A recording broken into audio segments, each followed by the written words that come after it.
السلام علیکم ریڈرز، تو کیسے ہیں آپ سب؟ امید کرتی ہوں آپ سب ٹھیک ہوں گے، خیریت سے ہوں گے اور آج کے ایپیسوڈ کا انتظار کر رہے ہوں گے، جو کرنا بنتا بھی ہے۔ اور اب ہم بغیر وقت ضائع کیے ڈائریکٹ اپنی آج کی قسط کی طرف آتے ہیں، جو کہ ہے قسط نمبر 26۔ ڈنر کر کے غازان، سکندر اور شیر بیٹھے ہوئے تھے کہ اچانک سکندر نے کہا، کوئی مووی لگا یار اچھی سی جو موڈ ریفریش کر دے۔ جس پر شیر بھی حکم کی تعمیل کرتے ہوئے اٹھا اور ٹی وی آن کر کے مووی سرچ کرنے لگا۔ البتہ غازان اٹھ کر اپنے کمرے کی جانب چلا گیا۔ اس کے یوں اٹھ کر جانے پر شیر نے سکندر کو سوالیہ نگاہوں سے دیکھا، جس پر وہ لا علمی سے کندھے اچکا گیا، جسے کہہ رہا ہو میں کیا جانوں اس کو۔ 15 منٹ بعد غازان ان کو سیڑھیاں اتر کر باہر کی طرف جاتا ہوا دکھائی دیا۔ کچھ یاد آنے پر وہ رکا اور مڑ کر ان دونوں کی تک آیا۔ میں تھوڑی دیر کے لیے باہر جا رہا ہوں، ایک ضروری کام ہے۔ تم لوگ مووی انجوائے کرنا اور مجھے کال تو ہرگز مت کرنا۔ میں چلوں تیرے ساتھ؟ بخش تو سو رہا ہے، سکندر نے سوالیہ انداز میں پوچھا تھا۔ علی بخش کی طبیعت ٹھیک نہیں تھی، جس پر غازان سے اس کی ٹھیک ٹھاک کلاس لگی تھی، اور اب وہ اس کے حکم پر سو رہا تھا۔ میں نے کیا فارسی میں بات کی ہے؟ غازان اس پر طنز کرتے ہوئے بولا، جس پر سکندر نے منہ بگاڑا تھا۔ اس ڈائناسور کے ساتھ جانے سے بہتر تھا کہ وہ شیر کے ساتھ مووی دیکھ لے۔ دوسری طرف غازان اپنی گاڑی کو فل سپیڈ میں چلاتا فارم ہاؤس سے نکلتا چلا گیا۔ اس کا رخ اینی کے ہاسپٹل کی طرف تھا۔ اینی نے اسے یہ بتایا تھا کہ وہ شخص اس کا منگیتر ہے، مگر اس کے پتہ کروانے کے باوجود اسے ایسی کوئی بات بھی پتہ نہیں چلی تھی، جس کا مطلب صاف تھا کہ ایسا کچھ بھی نہیں تھا۔ اس نے صرف اس سے جان چھڑوانے کے لیے ایسا بولا تھا۔ اپنی ڈیوٹی پوری کر کے وہ ابھی ہاسپٹل سے نکلتی پارکنگ میں جا رہی تھی۔ ایک تو پتہ نہیں یہ پارکنگ کس نے بنائی تھی، ہسپتال ایک کونے میں اور پارکنگ دوسرے کونے میں۔ عجیب جاہل آدمی تھا کوئی، وہ کوفت سے بڑبڑائی تھی۔ ہسپتال سے پارکنگ تک جانے میں ہی 10 منٹ لگ جانے تھے، اور پھر اس نے آج پہنی بھی ہیلز تھیں۔ غازان ہسپتال کی پارکنگ میں کھڑا اس کا انتظار کر رہا تھا۔ وہ اندر جا کر کوئی مسئلہ نہیں بنانا چاہتا تھا، نہ اینی کے لیے اور نہ خود کے لیے۔ اسے ابھی کھڑے ہوئے 2 منٹ ہی ہوئے تھے کہ پارکنگ میں ہیلز کی ٹک ٹک کی آواز سنائی دی، اور اس کے ساتھ ہی ایک بھولی بسری یاد اس کے ذہن پر لہرائی۔ وہ اسلام آباد کے ایک مشہور کالج کے گراؤنڈ میں کھڑا علی بخش کا انتظار کر رہا تھا، جو گاڑی میں ڈالنے کے لیے پانی لینے گیا تھا، کیونکہ گاڑی ہیٹ اپ ہو چکی تھی۔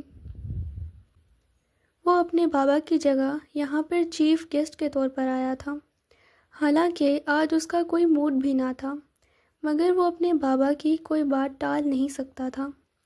وہ اپنے فون میں مگن تھا کہ اس کے کانوں میں ہیلز کی ٹک ٹک کی آواز آئی، اور ساتھ ہی کچھ لڑکیوں کی آواز بھی اس کے کانوں سے ٹکرائی تھی۔ تو آج ہیلز کیوں پہن کر آئی؟ کوآرڈینیٹر سے کلاس لگے گی۔ یہ ماہی تھی، صدا کی پیٹو۔ ابھی بھی اس کے ہاتھ میں سموسوں کی پلیٹ تھی۔ کوآرڈینیٹر کب نہیں ڈانٹتی۔ یہ تھی کرتلین عرف اینی، صدا کی لاپرواہ۔ یہ چیز میری شیرنی۔ اور یہ تھی لیزا وقار، ہر غلط کام کو جسٹیفائی کرنے والی۔ پتہ تو ہے تجھے ہیلز کی یہ ٹک ٹک کتنی پسند ہے مجھے۔ I just love this sound. وہ خاموش کوریڈور میں اپنی ہیلز سے پیدا ہونے والے شور کی طرف اشارہ کرتی ہوئی بولی۔ لیزا اور اینی کی نسبت ماہی کو ہیلز کا اتنا شوق نہیں تھا، وہ ہمیشہ کمفرٹ دینے والے شوز ہی پہنتی تھی۔ ہاں، چاہے پیر کا کباڑا ہی کیوں نہ ہو جائے، وہ تعصب سے بولی تھی۔ اس کا اشارہ اینی کے کچھ وقت پہلے ہوئے زخم کی طرف تھا، جو کہ ہیلز کی بدولت ہی ہوا تھا۔ ہاں بالکل، اینی یہ کہہ کر کھلکھلائی تھی۔ غازان نے اس کے اعتماد کو سراہا تھا۔ ایک جھونکے کے ساتھ غازان کے صحن سے وہ منظر دھواں دھواں بن کر تحلیل ہوا تھا، جو ایک زہر کی مانند اس کی رگوں میں بھی اترا تھا۔ وہ سر جھٹک کر اس آواز کے تعاقب میں بڑھا۔ اس کے بھاری قدموں کی دھمک پارکنگ میں گونج رہی تھی۔ اینی نے قدموں کی آواز پر سر اٹھا کر دیکھا تو غازان کو دیکھ اس کی ریڑھ کی ہڈی میں سنسناہٹ ہوئی تھی۔ سردی کا موسم تھا، جس کے باعث پارکنگ ایریا میں مزید سناٹا پھیلا ہوا تھا۔ اینی نے ایک نظر پارکنگ ایریا میں کھڑے غازان کو دیکھا اور پھر اپنی گاڑی کی طرف تیز تیز قدموں سے بڑھی۔ صرف تھوڑے ہی فاصلے پر اس کی گاڑی پارک تھی۔ وہ یہاں کھڑے رہ کر کوئی رسک نہیں لے سکتی تھی۔ غازان بھی تیز قدموں سے آگے بڑھتا اس کی گاڑی کے قریب پہنچا۔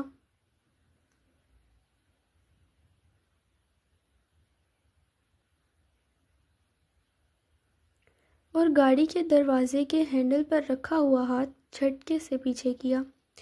اسے یوں خود سے ڈرتے دیکھ اسے اپنے وجود پر چونٹیاں رینگتی ہوئی محسوس ہوئیں۔ ایک بار میری بات سن لو، پھر چلی جانا، روکوں گا نہیں۔ اسے اپنے قدم پیچھے لیتے دیکھ غازان نے ہاتھ اٹھا کر تحمل سے کہا۔ وہ اس سے کیوں ڈر رہی تھی؟ وہ تو خواب میں بھی اسے نقصان پہنچانے کا نہیں سوچ سکتا تھا۔ جلدی بولو، وقت نہیں ہے میرے پاس، وہ اسے نہ ہٹتے دیکھ بولی تھی۔ جانتی تھی وہ اسے تب تک نہیں جانے دے گا جب تک وہ اس کی سن نہ لیتی۔ اسی لیے بہتر تھا کہ وہ جلدی سے اس کی سنے اور پھر یہاں سے چلی جائے۔ تم نے کیوں کہا کہ وہ تمہارا منگیتر ہے؟ جانتی ہو ابھی تک میرا دل جل رہا ہے، وہ ٹوٹے لہجے میں بولا۔ ہو گئی بات، اب ہٹو راستے سے، وہ سپاٹ لہجے میں بولی تھی۔ اس کا دل اندر ہی اندر ڈر رہا تھا، ہر طرف سناٹا دیکھ۔ تمہیں کوئی فرق نہیں پڑتا؟ میں مانتا ہوں مجھ سے غلطی ہوئی۔ ابھی وہ اپنی بات پوری کرتا کہ اینی چیخ اٹھی تھی۔ غلطی؟ غلطی نہیں، گناہ ہوا تھا تم سے، اور اب تم اسے ماننے کے بجائے یہاں کھڑے اپنی صفائیاں پیش کر رہے ہو۔ میں اس دن مرتے مرتے بچی تھی، لیکن تمہیں لگتا ہے کہ تم سے غلطی ہوئی۔ وہ حلق کے بل چلائی تھی۔ اتنی زور سے چلانے کے باعث اس کا چہرہ سرخ ہوا تھا، جبکہ اندر سے وہ کانپ گئی تھی۔ غازان ساکت چپ چاپ خاموش کھڑا اسے دیکھ رہا تھا۔ جانتا تھا کہ وہ سچ بول رہی تھی، ساری غلطی اسی کی تو تھی۔ کیا سب دوبارہ پہلے جیسا نہیں ہو سکتا؟